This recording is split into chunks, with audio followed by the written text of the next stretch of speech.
create an organization, global, to create bridges for young people that I didn't have to work on.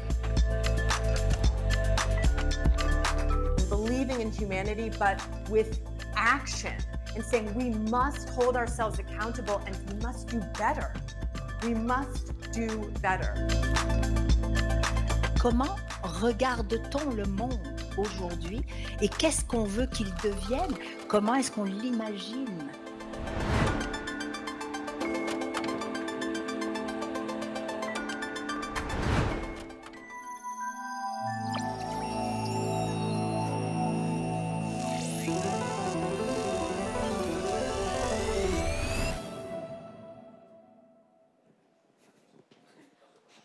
Bon après-midi. Armand Camille, votre animateur. Nous sommes à MTL Connect. Bienvenue au Centre NAD UQAC. J'espère que vous allez bien. Est-ce que vous allez bien, chères personnes dans la salle? Ça va? Oui? Oui! Ah! Super. Bien, merci d'être ici.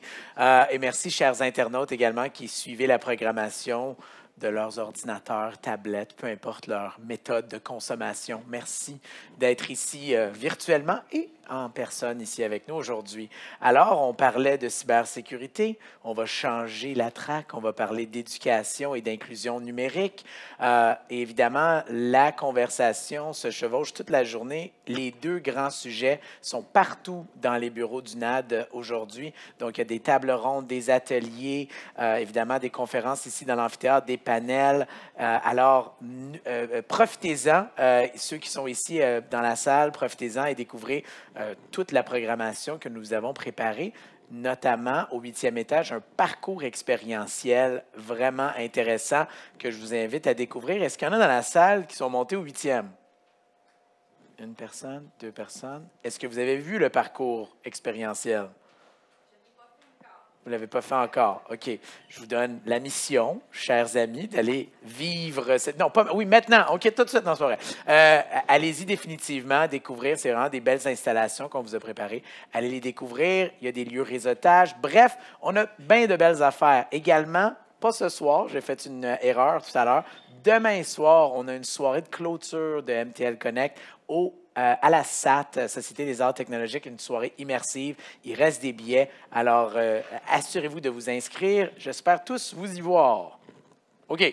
Alors, on continue et on commence, dans le fond, ici, dans l'amphithéâtre principal, cette conversation autour de l'éducation et de l'inclusion numérique. Pour ça, on a un beau panel qu'on vous a préparé. On va parler d'inégalité numérique et solutions collaboratives vers une inclusion durable. Alors, j'ai invité les intervenants à me rejoindre sur scène. Alors, j'aimerais inviter Claude Pinard de Centraide, Jérémy Diaz de Nord Ouvert, Hervé Boudou de Nord Ouvert et notre modératrice Gwendoline Éloi également de Nord Ouvert. On les accueille chaleureusement. Bon panel. C'est la passion, hein? Foulez-vous pas un poignet en applaudissant? C'est une blague. Gwendoline, vas-y. Merci, bonjour à tous. Merci d'être avec nous aujourd'hui. Et puis du coup, je vais essayer de faire un petit rappel. Donc, on a donc avec nous Monsieur Claude Pinard, qui est donc directeur et président de Centraide Grand Montréal. Donc, Hervé Boudou, qui est gestionnaire de programme à Nord Ouvert, et Hervé Diaz, qui est gestionnaire de projet à Nord Ouvert, et moi-même étant analyste principale à Nord Ouvert. Donc, pour commencer, on va essayer de faire un petit rappel pour ceux qui ne connaissent pas encore Centraide, qui est quand même un acteur qui lutte depuis un certain temps contre la pauvreté et l'exclusion sociale au Québec. Est-ce que, Claude, tu pourrais nous faire un petit rappel de la mission de Centraide? Oui, merci. Désolé, j'ai oublié mon papier, donc je suis sur mon téléphone. Et pas pour cette question-là, ça va, je suis capable de répondre. Donc, Centraide du Grand Montréal, c'est 85 000 donateurs qui donnent environ 70 millions qu'on redistribue dans 375 organismes dans le Grand Montréal. Grand Montréal étant en Rive-Sud, Laval et l'ensemble des quartiers arrondissements de l'île de Montréal. Donc, on intervient, moi, je définis beaucoup notre intervention comme étant, on est un investisseur social stratégique. Donc, ce que ça veut dire, c'est qu'on a une expertise solide en développement social avec une présence quotidienne dans les différents quartiers de Montréal, en interaction avec l'ensemble des organismes communautaires. D'ailleurs, cette approche-là est répétée partout dans le Québec par d'autres centraides, donc c'est une fédération. C'est un large mouvement mondial même. Les centraides, donc au total, là, on vient en aide à 1200 organismes et à plus d'1 million de personnes dans l'ensemble de la province. Fait que ce qui est important de noter dans notre cas, c'est que à Centraide, c'est que on travaille vraiment sur rassembler et agir pour un Grand Montréal inclusif et sans pauvreté. Alors, on joue ce rôle de rassemblement-là de façon très sérieuse, c'est-à-dire qu'on a une crédibilité tant dans le monde communautaire que dans le monde des affaires, également auprès des institutions, la ville, les santé publiques, les gouvernements.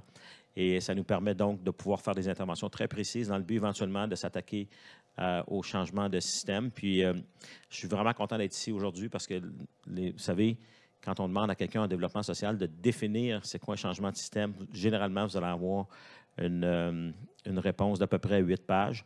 Moi, j'aime ça dire sans quelques mots. Alors, ça prend des histoires, donc du storytelling. On a besoin de la donnée. Et tout ça égale et permet de viser des changements de système. Et donc, je vais vous parler tantôt de comment on veut utiliser la donnée, puis comment, entre autres, on a, avec le programme dont on va parler aujourd'hui, tenté de, comment dirais-je, refermer un peu la brèche de la fracture numérique. Oui, ben justement, cette fracture numérique, on en a de plus en plus conscience. Comment ces inégalités, justement, se manifestent dans le domaine du numérique et comment est-ce que Centraide... Bien, tu sais, on a des... comment dirais-je? On a un problème de riches. Je vais le dire comme ça, ici dans la salle. Alors, on est là en train de se demander comment on va utiliser les données synthétiques pour faire en intelligence artificielle, dans le but de nous aider à faire du prédictif. On parle comme ça, on dit « Oh, il faut se connecter, c'est important, tout ça ». Puis on a des organismes communautaires qui n'ont pas de CRM, qui n'ont pas de système Teams, assez basique, qui ont des ordinateurs qui ne sont simplement plus assez puissants pour faire fonctionner certaines des applications, qui ne connaissent pas la puissance ou l'efficacité que le numérique peut avoir dans leur intervention, mais qui surtout, je pense que la plus grande inégalité, c'est une inégalité de temps. Donc, ils n'ont pas le temps parce qu'ils n'ont pas le financement de se consacrer à voir comment on pourrait faire véritablement une différence. Donc, je pense qu'il y a un peu, pour toutes les bonnes raisons, vraiment une notion de s'assurer qu'on ne laisse pas derrière les gens du communautaire.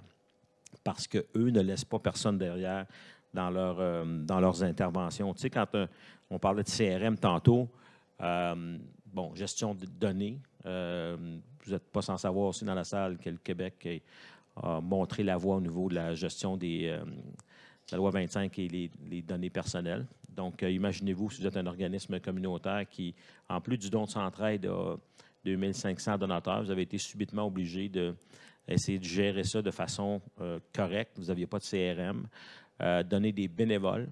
Donc, c'est des gens qui, la plupart des organismes communautaires ont une liste de 25, 30, 40, 50, 100 bénévoles qui peuvent venir faire l'intervention. Puis, je vais vous donner un exemple. Vous me dites, Claude, de quoi tu veux parler? Alors, un centre qui vient en aide à des centres de jour, qui vient en aide à des personnes âgées, bien, ils ont 25 conducteurs bénévoles à qui ils remboursent seulement les dépenses d'essence pour pouvoir aider Mme Blanchette à ne pas manquer sa dialyse ou pour pouvoir aider un autre monsieur à aller prendre un rendez-vous à l'hôpital, l'accompagner, s'assurer qu'il... Alors là, on est très, très loin de la technologie, mais quand tu n'as pas de façon de gérer, de même façon technologique de gérer ces bénévoles-là, donc ça prend énormément de temps. Puis c'est des gens qui n'ont pas beaucoup de temps, puis surtout pas beaucoup de sous. Et l'autre truc que je voulais mentionner aussi, c'est les effets de la pauvreté actuellement.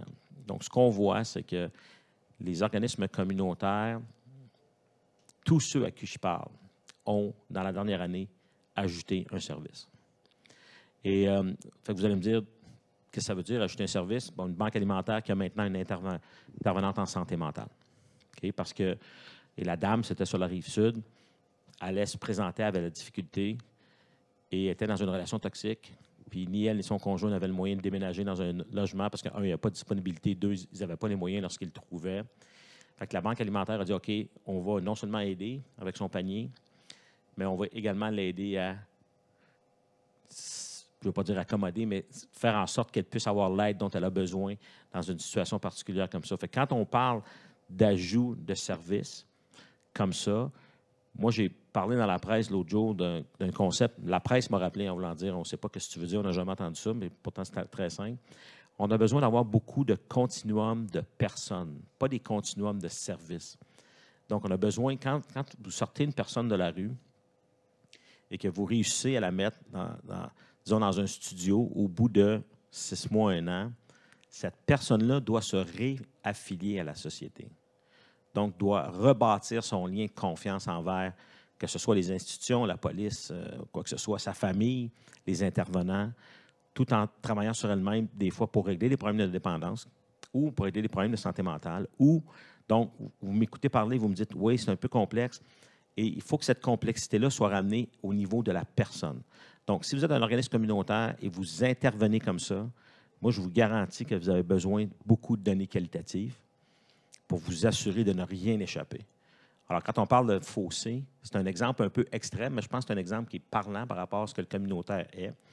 Donc, je partirai de là comme réponse à ta question, Gwendoline. Ben, merci beaucoup. Ben, justement, Centraide travaille avec beaucoup d'organismes qui sont en contact avec ces populations plus vulnérables. Et de notre côté, à Nord Ouvert, on est une organisation plus centrée sur le numérique. Est-ce que, Jérémy, tu pourrais me parler de la manière dont on essaye de combler ces inégalités du côté Nord Ouvert? Oui, merci beaucoup Gwendoline.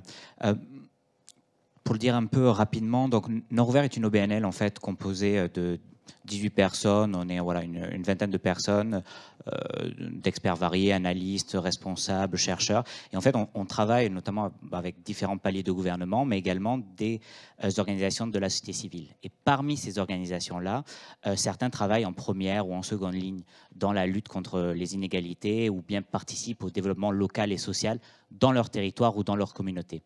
Et là où c'est intéressant, ce que tu disais, Claude, c'est que notre rôle, nous, tu parlais des CRM, mais ça peut être tout un spectre de décisions.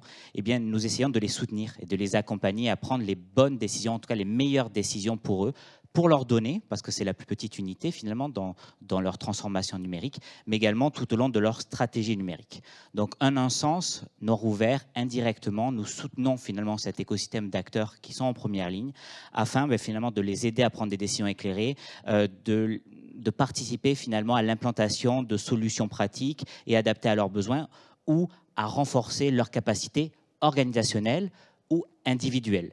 Et c'est là où on essaie de leur donner finalement un peu plus de force et plus d'impact dans leurs activités et dans la lutte qu'ils ont de manière très concrète sur le territoire.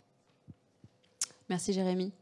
Alors, au niveau des initiatives qui ont été mises en place par Centraide, quelles sont celles qui te viennent en tête, Claude, pour améliorer l'accès au numérique pour ces populations vulnérables et du coup réduire un peu ce problème de fracture numérique auquel Écoute, il y en aurait tellement, mais tu sais, imaginez-vous si vous êtes une personne qui est une personne itinérante et qui n'avait pas d'accès au système bancaire. Donc, on a vu à travers les formations, les différentes bourses, l'installation d'une fiducie qui permet de venir en aide aux personnes itinérantes dans le but de les aider à pas oublier de faire leur paiement sur le loyer, premièrement, de ne pas se mettre en défaut.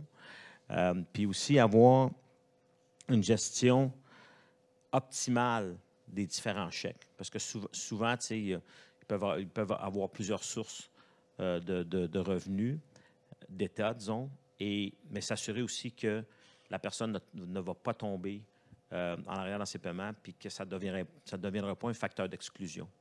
Fait que, vous allez me dire, Claude, facteur d'exclusion, si vous lisez les journaux comme moi, là, je veux dire, on est en crise du logement, il y a des rénovictions, on dirait qu'on a, les gens n'ont plus besoin de bonnes raisons pour expulser quelqu'un d'un logement. Donc, je pense que c'est un exemple parmi tant d'autres d'initiatives. Je ne sais pas si, Jérémy, tu en as quelques-uns qui te viennent en tête.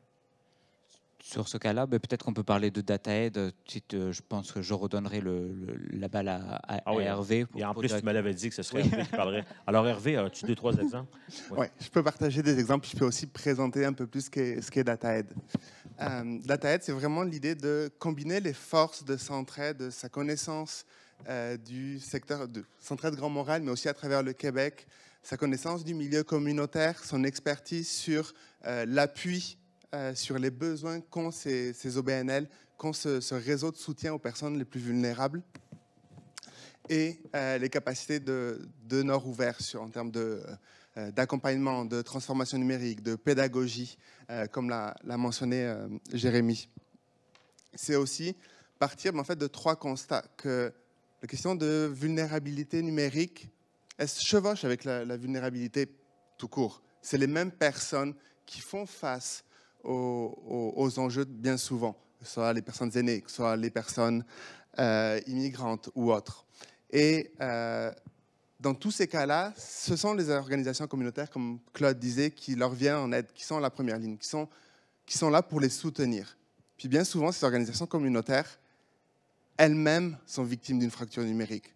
Claude mentionnait les laptops. J'ai travaillé dans des organisations où, avec des laptops de 3 générations d'OS différentes, puis tellement vieux qu'ils avaient 35 minutes de batterie sur un laptop. Donc, DataAid, c'est vraiment amener une réponse à ces enjeux, à accompagner les organisations dans leur processus et leur projet de transformation numérique à travers 3 volets qui répondent chacun à des besoins très différents. Il y a un premier volet qui est plus sur de l'introduction à la transformation numérique, donc expliquer, accompagner les organisations à comprendre qu'est-ce que c'est qu'une transformation numérique, qu'est-ce que ça veut dire, qu'est-ce qu'ils pourraient faire.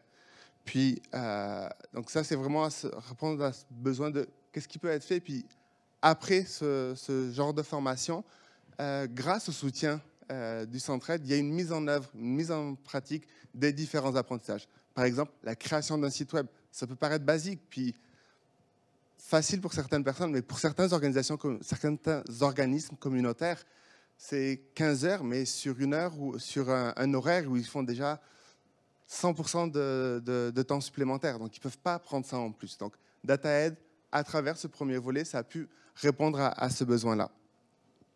Ensuite, le deuxième volet de DataAid, c'est un accompagnement, une formation sur la transformation numérique, sur comment on planifie et comment on met en œuvre un projet de transformation numérique.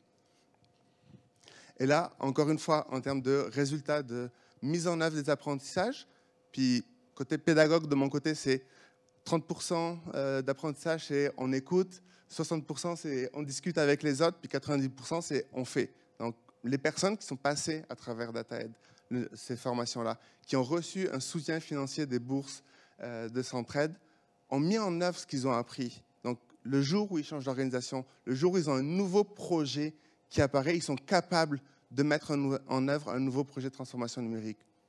Comme exemple très concret, je pense à un centre de ressources en maternité qui a 4 centres à travers le Québec, qui travaillaient encore quasiment avec des fichiers papier. Donc le passage à de l'info nuagique à travers ces bourses, ça a permis d'accroître la collaboration, d'optimiser les ressources et sans augmenter le nombre de personnes qui travaillent sur ces projets-là, mais de mieux partager l'information et mieux être capable de collaborer entre équipes, mieux être capable de travailler et du coup capable de rendre plus de services. Et enfin, le dernier volet qui est vraiment orienté sur, pour le communautaire, le numérique, c'est loin pour beaucoup d'organisations. C'est dans trop longtemps. Et du coup, c'est comment est-ce que le communautaire peut s'approprier ces projets numériques? Comment est-ce que ce soit l'IA, que ce soit les enjeux d'impact environnemental du numérique, comment est-ce qu'ils peuvent se l'approprier et collaborer entre eux, entre organisations? Puis un exemple de collaboration, c'est les CJE du Grand Montréal qui ont mis en place une plateforme pour aider les jeunes, pour accompagner les jeunes en moins d'1 an. Je crois 500 jeunes ont été dessus et sont capables de mieux identifier quelles ressources peut aller les accompagner. Donc c'est vraiment parfois des projets relativement simples en termes de collaboration, d'idées, mais juste avoir le temps et imaginer ce qui est possible, c'est déjà beaucoup de progrès. Alors, peut-être un point que je vais ajouter, merci beaucoup de me rappeler à l'ordre, Hervé. Essentiellement, DataAid, c'est issu rapport que Centraide avait demandé à l'Observatoire québécois des inégalités pour essayer de comprendre quel était justement cette espèce de trou numérique, si je peux m'exprimer ainsi. Et c'est de cette façon-là qu'on a pris le rapport et qu'on a designé, je peux dire, le programme avec la collaboration de Nord-Ouvert. Et nous sommes allés chercher les sommes au gouvernement qu'on avait besoin pour partir puis financer tout ça. Il y a 3 collègues de Centraide qui ont été très impliqués, là, qui sont peut-être à l'écran, que je tiens à souligner, là. Catherine Simard, Marc-André et Lucie. Donc, si vous êtes là, chapeau à vous pour le travail. Donc, l'idée était vraiment de partir de il se passe quoi actuellement, ça a l'air de quoi. Pour bien comprendre, ça m'a fait sourire ton exemple de OS 3 générations en retard parce que on le voit encore. Moi, je vais beaucoup dans les organismes communautaires tout le temps. Et tous les organismes qui ont eu une subvention d'ATAID, on voit une différence. Donc, que ce soit formation ou éventuellement des bourses ou de l'accompagnement, on voit définitivement, probablement une meilleure maîtrise des concepts, mais également des possibilités. Vous savez, le milieu communautaire est, je dirais, environ 80% féminin. La direction générale des organismes, c'est entre 85 et 90% sont des femmes également. Et moi, je ne parle jamais de dirigeantes d'organismes communautaires, je les appelle mes entrepreneurs sociaux. Parce que c'est quoi un entrepreneur? Un entrepreneur, c'est quelqu'un qui est à la recherche de solutions tout le temps. Donc, qui vit des situations tout le temps difficiles. Et c'est ce ça nous a permis de voir avec la collaboration de Nord-Ouvert sur l'ensemble du projet, que c'était exactement ça qui se passait au niveau numérique. Donc, des femmes, des hommes qui cherchent des solutions dans le but de encore mieux servir les populations vulnérables à qui ils viennent en aide. Oui, ben en fait, ça me fait penser un peu au titre, je ne sais pas si vous avez vu les subventions de Montréal par et pour, mais en fait, à travers les connaissances du communautaire, Centraide a su mobiliser des partenaires issus du milieu pour monter le programme. Donc, avec Nord-Ouvert, on a pu faire un programme qui était vraiment adapté aux besoins et donc centré avant tout sur l'humain et les réalités de l'humain. Et au travers ce programme, il y avait eu aussi une expérimentation d'accompagnement des organismes communautaires dans cette transition, puisque finalement, il faut qu'ils prennent conscience quand ils installent un CRM que oui, ça va leur permettre d'optimiser du temps, mais là, derrière tout ça, il y a aussi de la donnée. Et cette donnée, comprendre ces enjeux, tant environnementaux que pour une demande de subvention avec parfois des besoins ADS+, cybersécurité, puis la loi 25 qui s'en vient. Ça a été un apprentissage qui a été superbe à voir évoluer au sein du programme, puisqu'on voit ces gens à qui on parle de leur réalité, mais qu'on arrive aussi à sensibiliser sur ces enjeux. Et Hervé, tu voulais ajouter quelque chose à ce propos? Je vais vous donner un exemple très concret d'évolution d'une organisation à travers le programme. On a travaillé une table de quartier qui a travaillé avec nous. Donc, pour les personnes qui ne sont pas de Montréal, la table de quartier, faut vraiment imaginer ça comme le premier acteur dans la lutte contre la pauvreté dans un quartier à Montréal. C'est souvent ces tables de quartier qui vont fédérer, lier les organisations entre elles. Ça va souvent être elles qui vont être la première réponse, la première direction vers laquelle les personnes vont aller. Et cette table de quartier-là, après le premier volet d'introduction, leur souhait, c'était de moderniser leur matériel. C'est souhait pour avoir la capacité de rendre un meilleur service.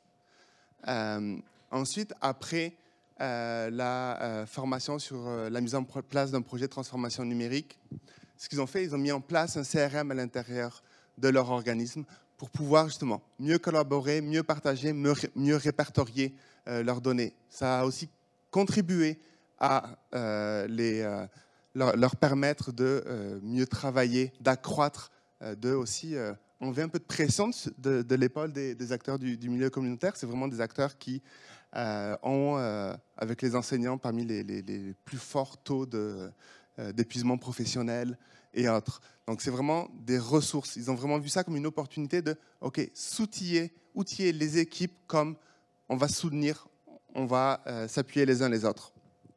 Et enfin, donc on est parti de cet organisme qui avait du matériel informatique qui ne tournait pas il y a 3 ans, qui fonctionnait mal, à un organisme qui aujourd'hui, après le dernier volet, réfléchit à comment partager des données entre organisations du quartier pour améliorer l'accès aux différents services, pour être capable de référencer, qu'un organisme soit capable de dire « Ah, vous avez un enjeu de santé maternelle et il y a également cet enjeu de langue, mais aussi de logement social.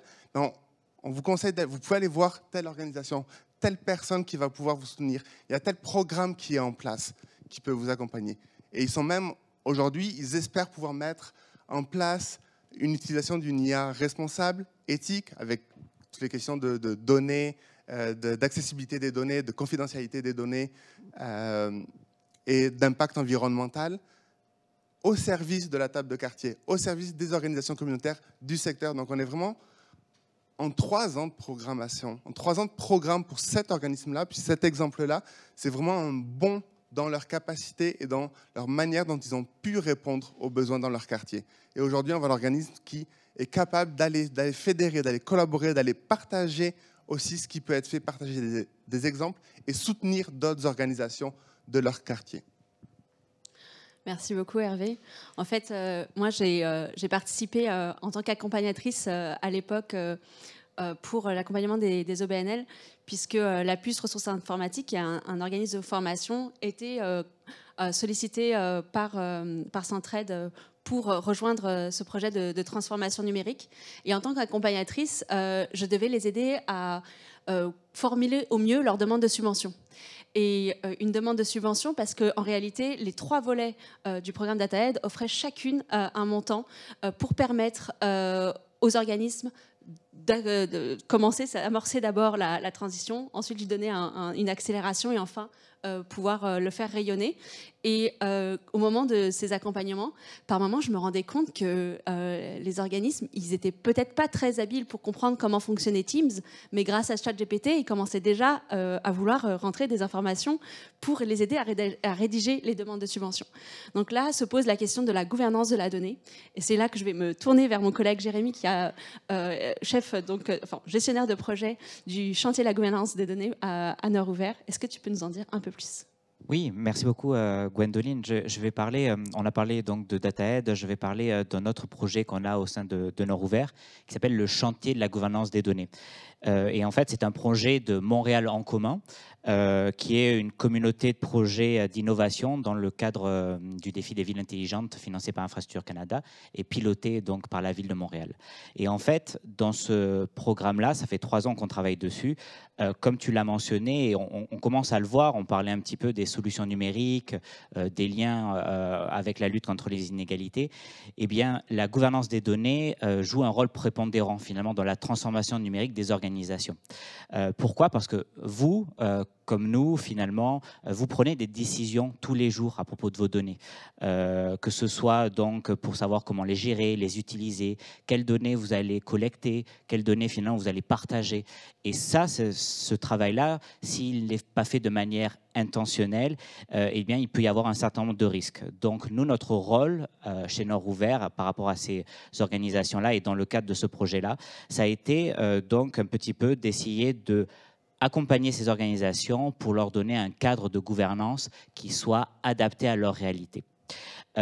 Pourquoi c'est important? Alors, on parlait de certains manques, là, actuellement. C'est parce que certaines organisations, oui, commencent à se poser des questions sur quel CRM choisir ou quelles données, finalement, avoir. Et la plupart du temps, elles n'ont pas entamé cette réflexion-là sur quelles données nous allons collecter, comment on fait ça, qui est responsable de la collecte de ces données-là, qui est imputable derrière tout ça. Et ce travail est d'autant plus difficile pour ces organisations qui sont en première ligne, c'est que la plupart du temps, elles n'ont pas des ressources humaines, techniques ou financières pour le faire. Elles n'ont pas le temps de prendre un pas de côté ou un recul pour dire, attendez, on veut travailler sur l'IA, on veut changer de logiciel et tout ça, mais quelles données avons-nous, d'accord? Et surtout, quelles données avons-nous besoin? Et tout ça dans un environnement réglementaire qui évolue. On a parlé de la loi 25, donc la loi au Québec sur la gouvernance des renseignements personnels. Donc, il y a cette problématique-là de conformité réglementaire de certains porteurs de projets ou d'organisations, mais également parce qu'ils sont en train éventuellement de collecter des données de personnes qui sont un peu plus vulnérables, parce que c'est leur mission, eh bien, il y a des préoccupations éthiques. Et là, on rentre dans des considérations où le cadre de gouvernance doit être adapté à chaque organisation. Et c'est ce qu'on a fait pendant 3 ans, si vous voulez. On a travaillé donc avec nos partenaires à l'effet de créer un ensemble de ressources, d'outils. On a animé une communauté de pratique en termes de gouvernance de données. On a créé des guides pratiques pour aider ces personnes-là à très concrètement mettre des actions en place. Et il y a un truc dont nous sommes les plus fiers, c'est qu'on a produit ce que nous, on appelle le parcours de la gouvernance des données. En fait, le parcours de la gouvernance des données, c'est quoi? Eh bien, c'est un parcours, donc on a eu plusieurs moutures, mais la dernière, là, je veux dire, on est particulièrement fiers parce que c'est un parcours qui permet à n'importe quelle organisation qui a une problématique que vous avez énumérée, et c'est là où je fais un pont finalement avec DataAid, c'est de leur permettre de leur dire, écoutez, vous en êtes là, voici les 8 étapes qui seraient potentiellement qu'il faudrait, j'allais dire, atteindre pour essayer d'être conforme d'un point de vue réglementaire, également conforme avec vos principes éthiques, d'accord, mais également efficace d'une certaine manière. C'est-à-dire que dans les mécanismes internes, vous devez gagner du temps. Vous devez réfléchir à comment valoriser vos données. Et donc, on a fait ce parcours-là. Donc, il y a 8 étapes, il y a 50 actions très clairement, facilement à mettre en place au sein des organisations. Et je dois le dire qu'on a là, actuellement, on est en train d'analyser les résultats et ça a beaucoup aidé des organisations à augmenter leur maturité. Je prendrai tout un petit exemple très rapidement. Un exemple d'un projet qui s'appelle, auquel je tiens particulièrement, le projet Tomate du collectif Récolte, qui est une entreprise sociale qui travaille donc à l'approvisionnement social et durable à Montréal, donc qui lutte notamment sur les déserts alimentaires ou l'approvisionnement.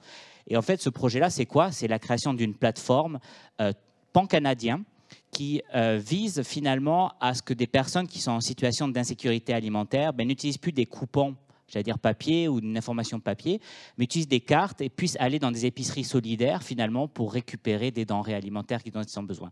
Ce n'est pas quelque chose de nouveau d'une certaine manière, c'est quelque chose c'est une innovation sociale et territoriale qui date. Mais toute l'architecture derrière sur les données, qu'est-ce qu'on fait? Comment on protège les renseignements personnels des personnes? Parce qu'elles, la plupart du temps, n'ont pas cette capacité-là. Donc nous, on les avons accompagnés autour de la gestion de ces données-là, gestion des risques, création de politiques de confidentialité, création de politiques de conservation de la donnée. Souvent, on veut toujours en garder plus, mais on augmente les risques. Eh bien, c'est ce travail-là qu'on fait au quotidien. Donc c'est le lien un petit peu qu'on fait, j'allais dire, dans cet accompagnement, dans le spectre qu'on a, j'allais dire, du choix du CRM jusqu'à, on a de plus en plus de données, comment on les valorise de manière sécurité. Merci Jérémy. Donc on va arriver en fin de panel. Donc en fait, je vais avoir une question pour tous les trois. Je sais que Claude a une appétence pour la prospective. Du coup, la vision long terme, qu'est-ce qu'on peut souhaiter pour en termes de réduction des inégalités numériques pour un impact durable, puisque c'est un peu le titre de notre conférence. Je pense que nous, on doit, comme on le fait, on a une enveloppe centrale, une particularité puis quelque chose qui est très riche dans notre approche et on a une enveloppe budgétaire de renforcement de compétences et du leadership. Et je pense qu'on doit continuer à investir puis s'assurer qu'on ne laisse pas les organismes communautaires derrière.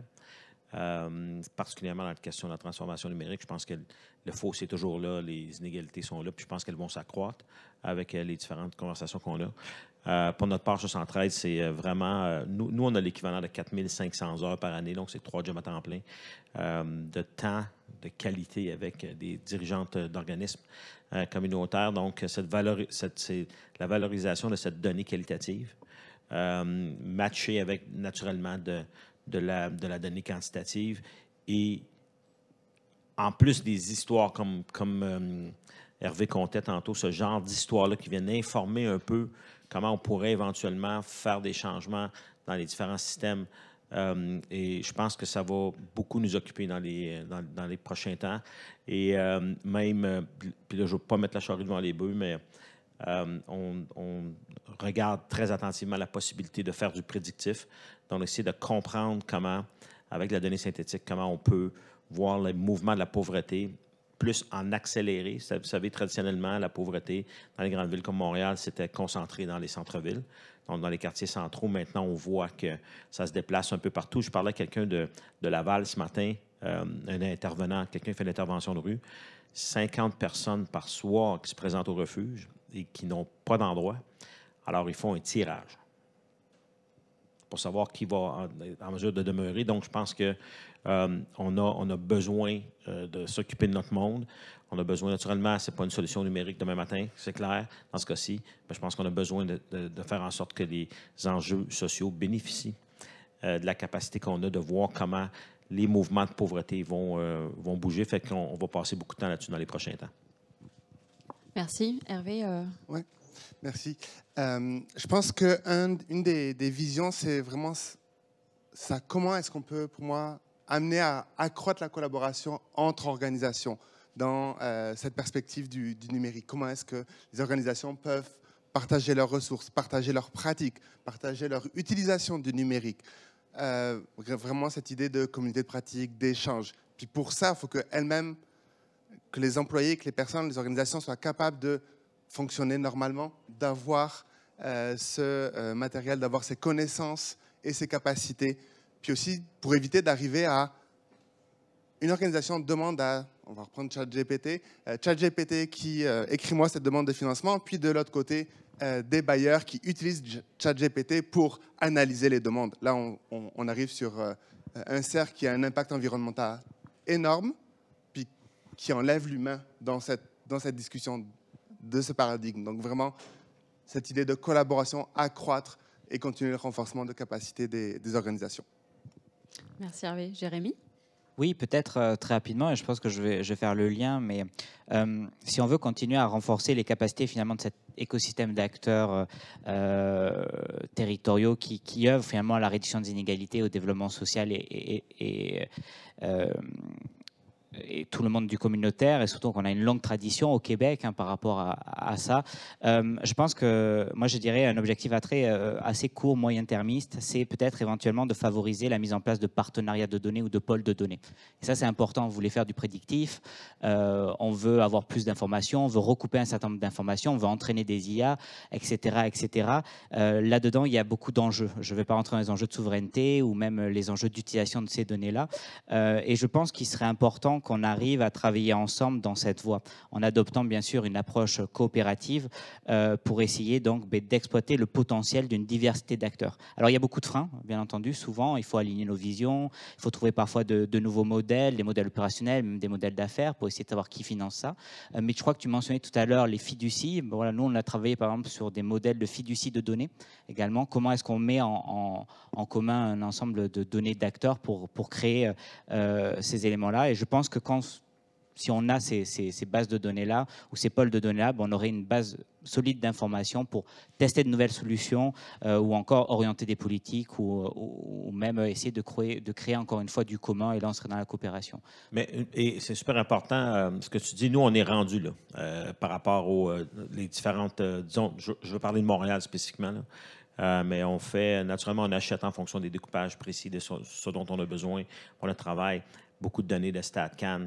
Et une fois qu'on a procédé aux différents croisements à l'analyse, on rend les analyses de plus en plus disponibles pour les quartiers. Ça leur permet, eux, collectivement, au niveau des tables de quartier, comme tu parlais tantôt, peut-être d'informer certaines de leurs décisions, mais également, s'ils veulent parler à d'autres bailleurs de fonds, ils peuvent le faire avec des données qui sont solides et pour lesquelles, et nous, on fait ça gratuitement. Là, je veux dire, ça fait partie de notre travail de développement social.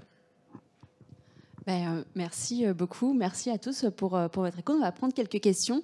Malheureusement, Claude va devoir filer à 13h, mais par contre, l'équipe de Nord-Vert, vous avez compris, la collaboration, ça nous intéresse. Si jamais vous voulez en discuter, n'hésitez pas à venir nous voir.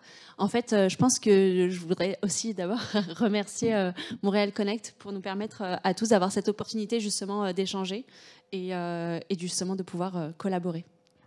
Donc, merci pour la première question. Bonjour à tous, Christophe Crescent, Société Agilitest. Ma question porte justement sur l'accessibilité aux métiers du numérique aux personnes qui sont dans des états de pauvreté. Est-ce que vous avez par exemple des collaborations avec des organismes de formation, par exemple, pour leur permettre d'accéder à ces métiers-là, dans un contexte où en fait il y a de plus en plus maintenant des outils, ce qu'on appelle des outils no-code ou des outils qui se basent sur l'IA, qui ne nécessitent pas d'avoir des compétences de développeurs, qui sont par ailleurs des profils pénuriques. Donc on va aller de plus en plus, je pense, moi, vers des des possibilités en fait pour des gens qui ne sont pas formés forcément à des métiers techniques, d'utiliser des outils ou d'accéder à des métiers beaucoup plus complexes par le passé en fait. Voilà. Je peux commencer au niveau des organisations elles-mêmes. Il y en a certaines avec qui, dans DataAid, on a travaillé, on a partagé leur expertise. Je pense à Incertec sur leur capacité. Ils forment des personnes, ils font de l'accompagnement social sur tout ce qui est réparabilité, mise à jour du matériel. Donc il y a tout ce volet-là, tout le volet aussi économie sociale de permettre d'avoir du matériel de qualité, oui, pas la dernière génération, mais dernière génération -1, d'accès aux OBNL. Donc, on a sur l'impact environnemental, on a sur l'accessibilité, renforcement de capacité des personnes et également sur le matériel lui-même. Sur tout ce qui est no-code, effectivement, on a plusieurs organisations avec qui on a travaillé, qu'on a accompagné sur comment ils veulent accroître leur collaboration, puis accroître leur collaboration, même à l'interne, là. Parfois, ça ne passe pas forcément par un troisième logiciel, mais ils utilisent un logiciel de sondage ou de captation de retour, et ils utilisent Office 365, mais comment ils sont capables de lier les deux. Donc, oui, on les a accompagnés, toujours en laissant la porte ouverte sur quels sont leurs besoins propres. C'est toujours été posé, rester sur leurs propres enjeux. Je voudrais juste rajouter quelque chose. Merci pour la question. Et en fait, en réalité, l'écosystème, on en a contacté beaucoup des organismes, mais l'écosystème, il est grand, surtout qu'on a travaillé à travers tout le Québec. Et on cherche à le cartographier, cet écosystème. Donc, si jamais vous avez des références, n'hésitez pas aussi à venir nous voir à la fin, parce que nous, on cherche justement à accroître cette collaboration avec les différents organismes potentiels. Je pense qu'il est 13h. Alors, ça a été tellement clair. Là, vraiment, je félicite. Là. Bon, merci à tous. Bonne journée.